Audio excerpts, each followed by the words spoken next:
آج فتنوں کے اس دور میں صرف وہی لوگ بچے ہوئے ہیں جو علم کی چھتری کے نیچے ہیں، under the umbrella of knowledge. یہ جو چھوٹی چھوٹی کلاسز، یہ چھوٹے چھوٹے سیشنز، یہ دورہ قرآن 1 مہینے کا، پھر کچھ اور، یہ ہمیں کتنے جراثیموں سے بچا لیتا ہے۔ دل دماغ کتنا مطمئن ہے۔ آپ تھکے میں ہیں؟ اللہ کا شکر ہے مجھے تو کوئی تھکن نہیں ہو رہی، اور اللہ نہ کرے کبھی بھی ہو۔ جس چیز میں آپ کو مزہ آ رہا ہوتا ہے نا، آپ اس کو انجوائے کر رہے ہوتے ہو، اور اس حصے میں اللہ نے بتایا کہ قبلے کی بحثیں چھوڑو۔ ایک ہے مشرق ہے یا مغرب ہے، تم ظاہری چیزوں پہ آج بھی دیکھیے ہمارے ملکوں میں مسلکی بنیاد پہ نمازوں کے ظاہری طور طریقے پہ بڑی بات ہے۔ ہاتھ اوپر رکھو کہ نیچے، سجدہ اونچا کہ نیچا، رفع الیدین کرنا کہ نہیں کرنا، عورت اور مرد کی نماز۔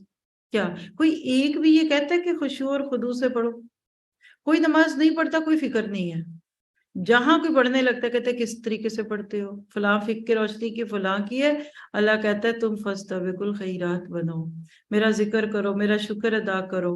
اللہ نے خانہ کعبہ کی تعمیر کے وقت جس رسول کی دعائیں کروائی تھی، اب وہ رسول آ چکا ہے، اور آپ اور میں اپنے سینے پہ ہاتھ رکھ کے کہیں کہ ہم کتنے خوش قسمت ہے کہ ہم اس نبی کی امتی ہیں۔ چند سیکنڈ کے لیے سوچیے اگر ہم امت محمدیہ میں نہ ہوتے، ہے ہمارے پاس کوئی اور کرائٹیرین بچنے کا؟ کلو حزب بما لدیہم فرحین، ہر گروہ جو کر رہا ہے وہ اسی پہ خوش ہے۔ ہم بھی خوش ہوتے، کسی بت کو پوچھتے تو خوش ہوتے، کوئی سلیب کے پیچھے کھڑا اس سے باتیں کر رہا ہوتا۔